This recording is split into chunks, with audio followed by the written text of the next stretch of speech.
Here are the hero change patch notes hot off the press, and boy are we in for a treat. Starting off with Doomfist, his rocket punch cooldown was increased from 3 to 4 seconds. Power block minimum damage mitigated required to empower rocket punch was increased from 80 to 100 damage. And the best defense, the temporary health gain per target hit with abilities decreased from 40 to 35 health. We knew that these nerfs were coming, and hopefully this makes him feel a little bit more balanced. Next up we have Orisa, surprisingly. Her Terra Surge now pierces through barriers upon impact? My goodness, there's nowhere safe. And her augmented fusion driver, the damage fall-off range increased from 15 to 25 meters. I think that's completely fair.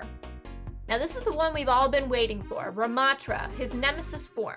Movement speed increased by 20% and the armor bonus increased from 150 to 225.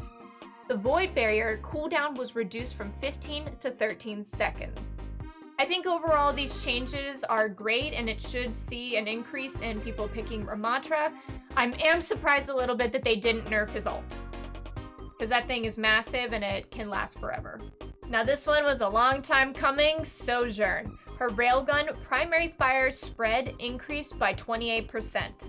The Disruptor shot no longer slows enemy movement, and power slide cooldown increased from 6 to 7 seconds. Will this be enough to stop Sojourn's reign of terror? Probably not, but at least it'll slow her down a bit.